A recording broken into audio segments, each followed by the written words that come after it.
Welcome to the Grow Renaissance podcast. Let's nourish the world. Hi, everyone. It's Cindy with Grow, community member here, joined by Will Taylor, Neil Smith, Austin Allred, and Jake Dietrich, also community members here with Grow. Wanted to kind of give everybody an update on what happened in 2025, the successes we saw, the challenges we faced, and how our community has supported this project, and talk about what's ahead for 2026. So, Will, could you give us an update on what you saw in 2025? Awesome. A lot of growth. We've been able to go, when you look at how a blockchain grows, the way that we see it is first you have to have the tech, you actually have to have a blockchain, which we do that. Number two is you start moving into decentralization. And in order to have decentralization, you have to have people running the node software all over the world. So as of right now, we're just under 26,000 nodes running in over 100 countries all over the world, really hitting decentralization. And from what I know, we are the largest decentralized base layer blockchain focused on the ag space in the entire world, which is really, really cool. And so I feel like we've done a really good job since our launch on January 16th of 2024, getting to a place where we have tech with real utility and people all over the world that believe in it, are running nodes, and have gone through the project. And that's a huge step as we move into 2026, 2027. Now we're hitting what I would refer to as the market phase, which is really going from just having node owners, early adopters, and now moving into more full-scale adoption. And in order to have that, you have to have utility. You have to have a reason for people to come, not just because it's a cool idea, but so that you can actually use it. And some of the really exciting things that we've had is partnerships with Austin Allred and his family at Royal Family Farming, to where you can actually use Grow to get food. We've also been able to launch that in other continents. We've had really good success in Australia. So a huge shout out to all of our Australian community members, farmers and producers there, so that we can ship food, use Grow to pay for that food, and accomplish our mission of nourishing the world. The other thing that's been kind of exciting is moving on the credit side of things. So I had a really cool conversation with Austin, and I'll let him dive a little bit more into it in just a second. But I was talking to him about some of the carbon credit initiatives that he went into, and we were talking about 10 years ago when a lot of people told him that he was crazy for what he was doing and said, "Hey, this isn't going to work. What are you doing?" And it really hit me because we get that a lot on the blockchain side. Except Austin has been able to make really good headway this year on the initiatives he took 10 years ago. And I hear Neil often talk, especially when he's talking to producers and ranchers, on how do you diversify your balance sheet? How do you diversify and differentiate yourself as an ag champion in the space? We believe that the blockchain and crypto is that piece. Are we early? Absolutely. But when we look back, maybe it's 5, maybe it's 10 years from now, I think it will be very, very similar conversations of the one I had with Austin, where he's bringing in tens of millions of dollars and using the best sustainable practices at scale because of the initiatives that he took 10 years ago. So I'm going to kind of turn it over to Austin now on what he's seen on the farm, on the blockchain side over the last 2 years. Thanks, man. Hey, it's been a fun journey. We've been using Grow for the full 2025, and it has been awesome. We've been selling our products through the Grow blockchain. It's just been a fun journey. 2026, we're going to take the whole farm and completely set it on the Grow blockchain. That means through the whole supply chain. When we transfer manure from the cow entity to the potato entity or the fruit entity, that's going to happen on the blockchain. When we transfer animals from the ranch entity to the processing entity, that's all going to happen on the blockchain. And you'll be able to see that on the Grow blockchain, completely decentralized. So it's going to be a fantastic ride. And just to jump off of where Will was at, we're so primed. The world is so primed. If you just look at the new initiatives the last few days with realfood.gov, our food pyramid is finally back to where it needs to be. And the Grow blockchain is in the position to start handling that, because we should never buy any ingredients. We should never buy any food without knowing what the nutrients are, without knowing what the carbon impact was. And you know what? That technology is here to do. There is absolutely no reason that from a scaled position, I'm not just talking about the farmer's market. I'm not just talking about if you happen to live next to a farmer and you buy. No, for everybody in the world, the technology is here. Grow is here to be able to help us buy our food with a little more mindfulness of what are we actually buying from a nutrient standpoint? Because I'll tell you what, that's all that matters. I feed cows for a living, and my most expensive ingredient is straw because it has no nutrients. People are no different. We got to stop buying stuff based on packaging and based on price of the actual packaged food. No, we buy based on nutrients and based on the carbon intensity and some of those impacts. Technology through Grow, this blockchain technology is here to help support that. And 25 has been an awesome ride to teach us what we need to do.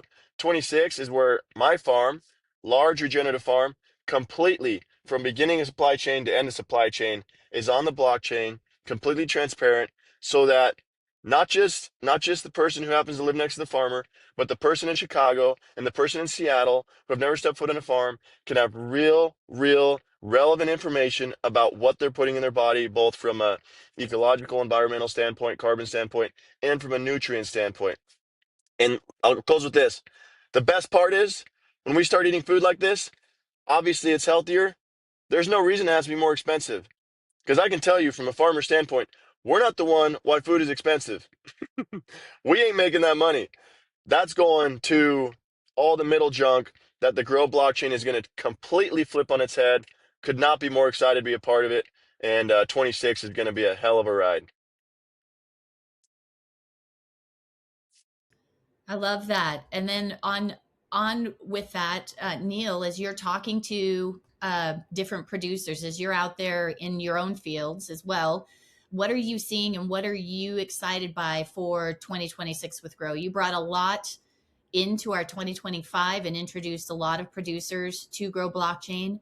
So, what are you seeing, and how do you want this to continue to go as we get to a point where I think we've got some real momentum? I think the energy, I think we can all feel the energy and the desire for change and for just an understanding of our relationship and our connection to our food. So, what are you seeing, and what are you excited for? Yeah, thank you. It's been an amazing ride in 2025 here. I'm always encouraged when Austin talks and starts sharing about the next steps that are taking place at Royal Family Farms. To do this at a production side level of agriculture is something that's usually not looked at. Usually we focus on smallholder, medium scale operations. We're doing this at the production side, and we're bringing this back into agriculture at every size. So we've proven it out with our partnership with Royal Family Farms, which is super exciting. You're right. I talk to a lot of farmers on a regular basis. I talk about diversifying balance sheets. That's going to be a huge theme going into 2026. We're going to continue that momentum. How do we use the blockchain to continue to diversify? We've got some real thought leaders that have joined our community. We'll be getting them on and talking about some of their experiences and why they decided to join our community. These are gurus that have been around on a global basis in agriculture. We've got real mechanisms of data that are coming through. So we've got in the US some governmental linkage where we're going to be using the blockchain to actually qualify data going from state all the way down to farmers. So the traction is going to start to pick up, and that's what we're going to be focusing heavily on in terms of behind the scene works. And then in call it in front of the blockchain, the work in continuing to bring products that are meaningful both for consumers and for producers that really continue to allow them to see the benefit of the blockchain, understanding how technology can play and be a complement to the farm operation. And then on the consumer side, understanding, as Austin said, how to understand where your food is coming from, what went into it, how we raised and grew it, but more so how it affects your health. And so, this component that food is health, metabolic health, frequency, it's all packed into the food we eat. And so we're going to be talking a lot more and bringing on some health specialists, really to continue to dialogue around why Grow is so important in the global market space and the agri-food market space, and how data is continuing to underline and flip the conversation in food as health. And so those are three strong pillars that we're going to be focusing on as we move into 2026. The next 90 days or so, we've got a huge drive in expanding Australia even more. So we entered Australia on the consumer side. We're now getting into the supply chain on the producer side, and we're ramping that up exponentially. From there, we're just going to find another bioregion and continue that same momentum. And so those are some initiatives that we have underway right now. So I keep hearing a lot of us saying we are doing this and we are doing that. So obviously we are all Grow Blockchain community members. And Jake, you have been part of the blockchain communities for a number of years. I'm not sure how many, but I'd love to hear your experience about what have you seen as a success? Grow has implemented community councils. We are truly community led. The decentralization is continuing to grow as people join the Grow blockchain, as people choose to participate in the community. But if I sit down at my desk every day, that's not going to make Grow a success. We all need to be focusing our time and our efforts, every member of the community. So Jake, can you talk about the communities you've been a part of, what you've seen that has driven success? And when we talk about success, recognition, just getting the name out there, maybe there's, some revenue, maybe there's some growth financially. Sorry, I've got a cold from my kiddo. Maybe there's growth financially. For me, it's just what we've just been talking about. We get to have a real connection to our food again, understand what it is, and that exchange is returned back to between me, what I eat, and the person who produced it as closely as possible. So can you talk about what you've seen in other blockchains?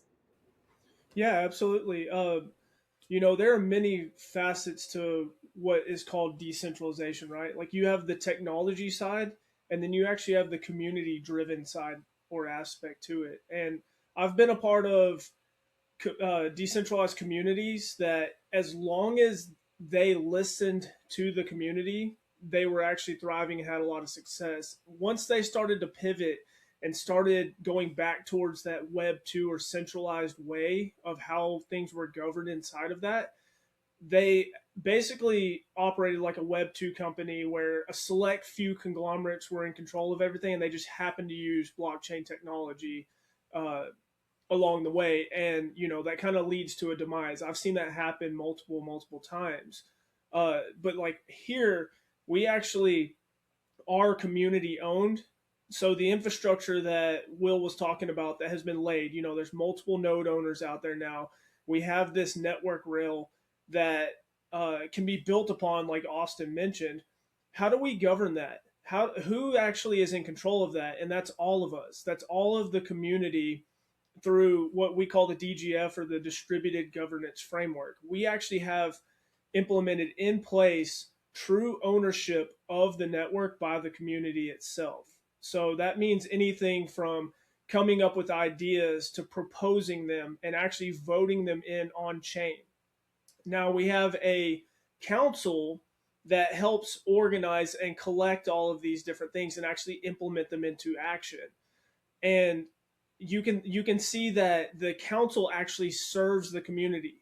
No small subset or group of people are in control of this. It literally is the entire node network driving all of this. So the community council is just community members that step up and say, hey, I want to take more of a leadership stake in this. I want to help drive this in the direction that we need to go, that benefits the entire community, whether that is, developers, you could be marketing, recruiting, you could be in partnerships, like, bringing on like Austin Allred and Royal Family Farms, like those types of people step up and actually bring these things to the table, because we are a community. And if we don't produce those actions, then literally nothing happens. It's not like any other Web 2 company where everyone's sitting back and they're looking towards leadership to do everything for them. We have to do this together, and there's a lot of power in that. Sometimes it can feel a little bit slower than something like that, but we don't have venture capitalists or investors or anything that built all of this for us. Like, we've built this all as a community, and so we don't have anyone to follow orders from. We don't have anyone to control this for personal gain or personal benefit or exploitation of the community or extraction of value. Like, this is a true decentralized economy where everything flows back to the community members and allows that what normally is extracted in the Web 2 world, which is those middlemen, like Will talked about, where both producers are struggling and the consumers are struggling because of all that middle gap. But the technology exists now that we can take that out of the mix, capture that value, and become more efficient and more effective to being a solution to this industry. And so as all of that value that was being extracted out flows back to the community, we actually have a symbiotic relationship between producers and consumers. So if we're all participating in this as community members, we need a way for us to all grow together. And it truly is that governance. Like, it is in all of our hands, the power to control this, make sure that the trajectory is benefiting everyone that's involved in it. And, really taking those that are stepping up and producing the actions that we need in the world are rewarded to do so. So I've never seen an opportunity like this in my life, that you can actually come in and really be like, have a integral part in steering something that you didn't have to, be a venture capitalist or start your own company too. Like, it's truly a community driven resource, and it's absolutely amazing. So talking about the councils, Will, I'd want you to talk about some of the initial initiatives of the council. But one thing I wanted to say is, right now, there might be familiar faces on the community councils. You might see some of us in those councils. Our goal is to grow that and replace the council with more and more community members who are coming in, who are excited, who have new ideas, who are thinking about things from another perspective, and who can bring something fresh and continue to drive that mission to nourish the world in a way that we maybe never even visualized. And so with that, Will, can you talk about community councils, talk about the battery, what you mentioned, being able to put the value back into the project. Can you talk about that a bit? Yep. So one of the big keys that drives grow now and most importantly in the future is the ability to create a circular system. And when we talk about the Web 2 centralized system, I refer to it as an extraction economy. That's where you have these middle companies which are trying to extract all of the profit that they can without really putting it back into the system. It usually ends up back in the investor's hands. And so you've heard all of us, and Jake just mentioned, not being a venture capitalist. And what we're doing is creating a path or a way for people to use the railroad. So the way that I like to think about the blockchain is it's the railroad, and then all of the products or ways that we can use that are the cars that get to go on the railroad. So we've built this really cool new railroad. Well, now it's time to start putting new cars on them. And as Cindy was just saying, I have some ideas, Neil's got ideas, Austin's got ideas on the types of cars that could run on the railroad, but we're probably not even the ones with the best ideas. Hopefully it's someone listening to this or someone that will get shared this or hasn't even heard about us yet. But some of the stuff that will be coming out in 2026 is a way to put on votes and proposals and open up the railroad to allow new cars to come in. And then that creates adoption. That creates more people using not just the blockchain as a technology, but also the Grow token as a currency or as a reward of value in anything that's happening inside of those products and services on the chain. So the first step is to make sure the councils are set, which they're now set, start putting out votes, which we will have our first vote go out here very soon, and then open it up for that to continue to move and reward people. When you look at Austin and his family at Royal Family Farming, why, outside of transparency and believing in the mission, why would they, use the railroad? Well, we have this really cool method called proof of action, which actually rewards both the producers and the consumers to take positive actions. And so that is also what's coming up from the council and from the votes and from the community is how do we do that? How should we reward the producers that are going to go through the work to get data on chain and open source it? How should we reward the consumers that are buying from them? And all of that will be decided by the community. So those are some of the exciting things that are coming through and really opening it. And when you do this, you've heard this thread from all of us. It's not going to be done by the 5 of us. We will do it. We wake up every day to do the best that we can. But the more people that come in that believe in what we're doing, that take positive actions, the more that we as a community define what those positive actions are, vote them in and take them, that is where we're at. So if you're listening to this and you've already gotten into Grow, congratulations, you were a very early adopter and you got into a vision. If you're listening to this now and you're just getting into Grow, you are now here to go build it and do it. It's been built, the dream is here, but now we actually have to start using it. If no one uses it, the vision will never be accomplished. And so now we just have to all go out and take actions. What are some easy actions to take? 1, get a Grow account and wallet, put a Grow crypto reward in that wallet, because that's your ticket per se, okay? Holding a Grow token is your ticket onto the railroad. Then we can start building, connecting with Austin, with Neil, and moving on and building the cars that we're all going to ride on the train. Those are my thoughts. And we can share Grow rewards with you. Create a free account and wallet. Send us an email. We'll send you some rewards. We'll welcome you into the community. We'd love for you to kind of feel what that's like, to be able to understand a little more about blockchain and how it works. And in addition to what Will has said, the manifesto, the Grow manifesto, everything that's in that aligns with what we've all been talking about. And that truly regenerative system in the technology that rewards our actions and feeds back into the blockchain to continue to grow it, to continue to build it, to continue to motivate us to move, because we're getting some rewards. Yes, there's a reward in doing good for good's sake, and it's pretty cool if you get something on top of that too. So there's value there. So we will do that. You can shoot an email to cindy@growunited.com after you've set up your free wallet. I'll send you some Grow tokens. Would love to have you be part of the community.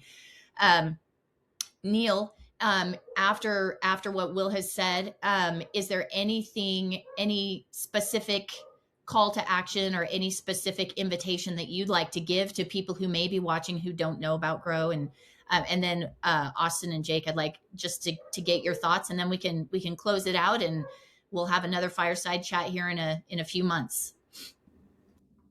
Yeah, thanks, Cindy, and really enjoyed hearing from the rest of the community members on this call about some of their thoughts and what we're doing to Grow.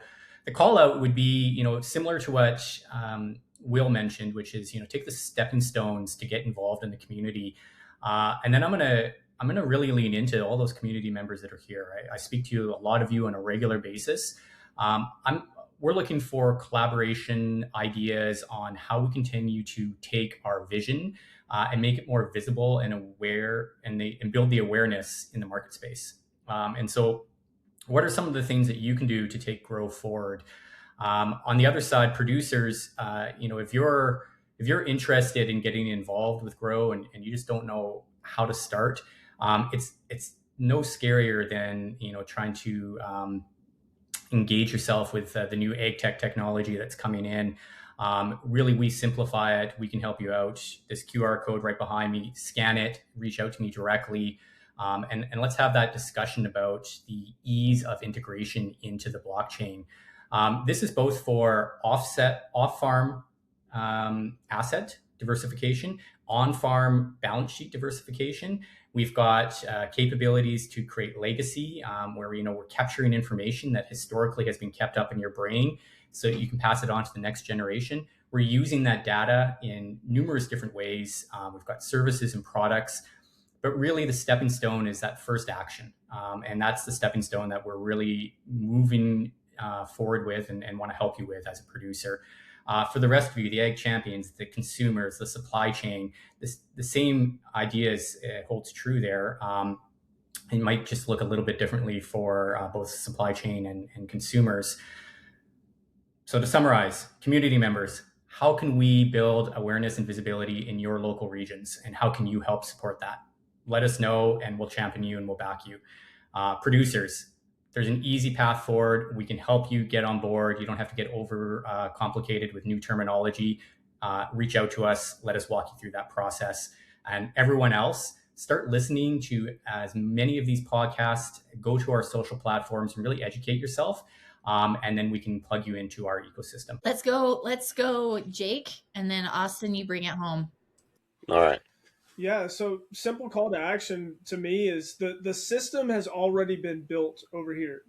So the opt out of what you're currently involved in. You know, if you're already going to a grocery store and you're buying, you know, food that you have no idea where it came from, you have no idea what systems it goes through. Over here, you can actually see all of that transparently. So just opt out and plug into a system like this. So Cindy, your first call to action is the absolute first step. Set up a wallet, get you some grow inside of that wallet, and then start utilizing it. You're doing a similar thing in a different fashion. Like if I go to the Nourish Mart right now and I want to buy some beef that I know was sustainably sourced, then I can do that. And I can do that in multiple different ways. I can lay a piece of railroad in the railroad that Will was talking about. I can be a part of the infrastructure and support the network by purchasing a smart node and supporting overall and be incentivized and rewarded to do so and use those rewards. Or remember, after a set amount of time, like there's only 100,000 smart nodes. And then that's it. Like the network is sustainable, secure enough to have all of the consensus for all of these transactions to take place, that the rest of the world will operate inside of this by utilizing the Grow digital rewards. So you can go to the secondary markets, you can purchase that Grow and utilize that inside of the Nourish Mart. So now it's replacement spending in a different way. Instead of me going to my local grocer and spending $200, I can go take $200, purchase Grow out of the market, and utilize that $200 of Grow to buy beef. So whatever level of participation you want to have in this, opt out of the old way. Realize that all of the exploitation and all of the corruption and lack of transparency that is in the system today, we can change that as a community.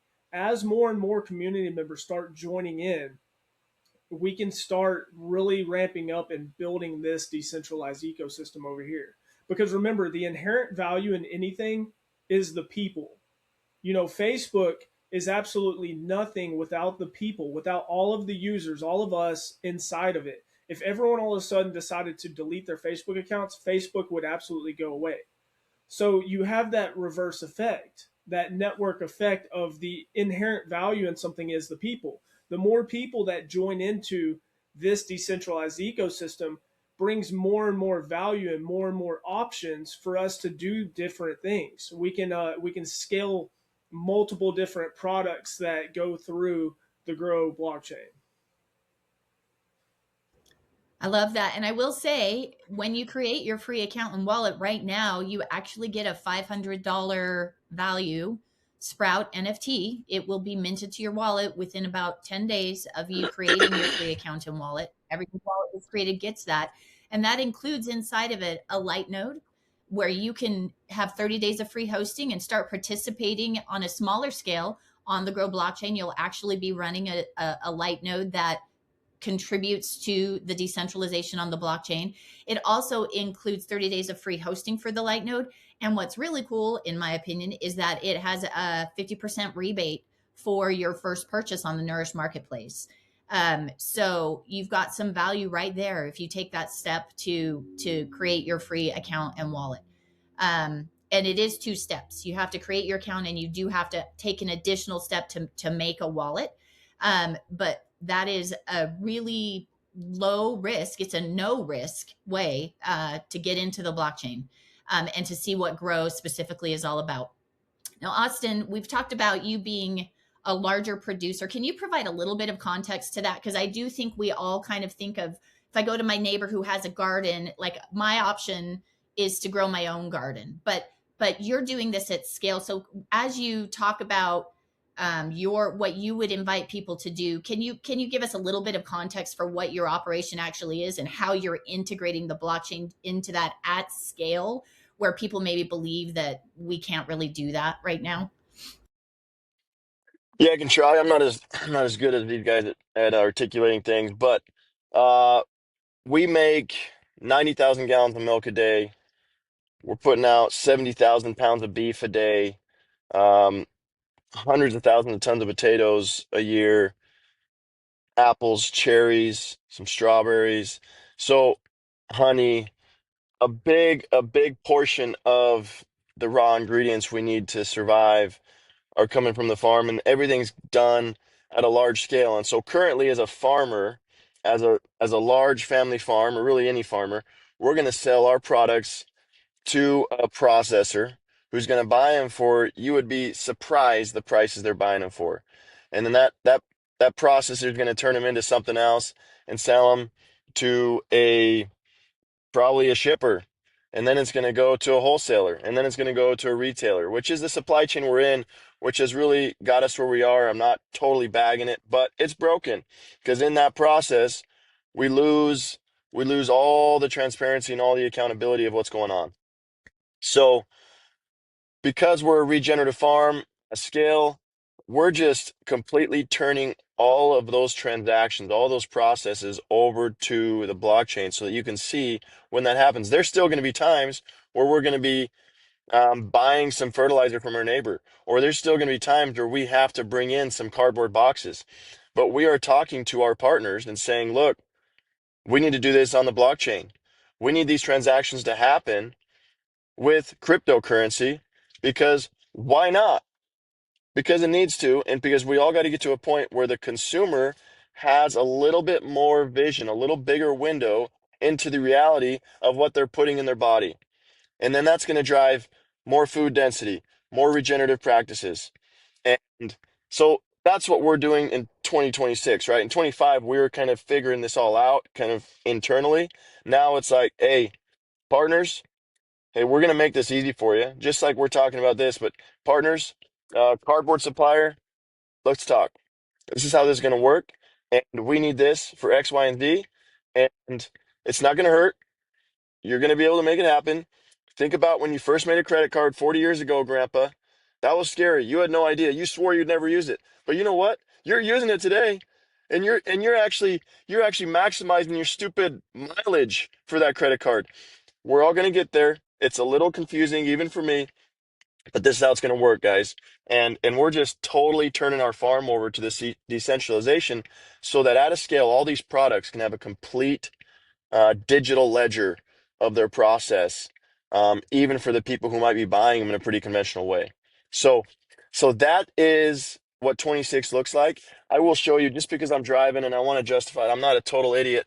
We're on a 40,000 acre ranch right next to this, Porter, right next to the Columbia River in the middle of Washington. This is something Will and I have been talking about a long time, but we have refused to buy it the conventional way. So we are looking to even create this ranch through the community, through the Grow members, and do this totally in a different way. 40,000 acre ranch that's going to turn into reforestation, that's going to turn into production farmland, that's going to turn into a legitimate grazing operation, because right now it has like 15 water troughs that the cattle travel miles to get to. It doesn't work that way that well. When this comes through a Grow community and comes through a decentralized model, and we're legitimately starting a ranch and a farm through this community with this community's input, then pretty soon you'll start seeing microclimates transferring around this ranch. That's what happens when you regeneratively farm with cattle, with fruit, with vegetables, with trees. And that's I'm trying to justify why I'm in my truck and not in a nice office and more easily talked to. But That's what this looks like. And the Grow community is going to be part of this. And it's just going to be, I can be censored, but it's going to be badass. It's going to be incredible to see the impact that has across everybody, not just Will and I throwing some numbers around and being like, oh, we're going to get rich. This is awesome. No, this is going to be a community thing, and it's going to be everyone involved. And then that food's going to get to our people. And the technology exists for all this to happen. You just got to start digging in a little bit, and it'll start making sense. And it will. It'll start making more and more sense, more and more sense. Just like when you were first buying a credit card, you're like, rewards? What? No, no, that's all we do. I've never paid for a vacation. I'm 35. Anyway, I'll be done. All right, thank you. Thanks everyone for your time today, and thanks for being part of the Grow community. We will talk to you again in a few months, but hope this gets you excited for what's to come in 2026. But more importantly, what you're going to do in 2026, because it's not coming. We're going to create it, and we need you to take that action. We need you to take those steps and be part of it. And we're excited to do this alongside you. So thanks, everyone.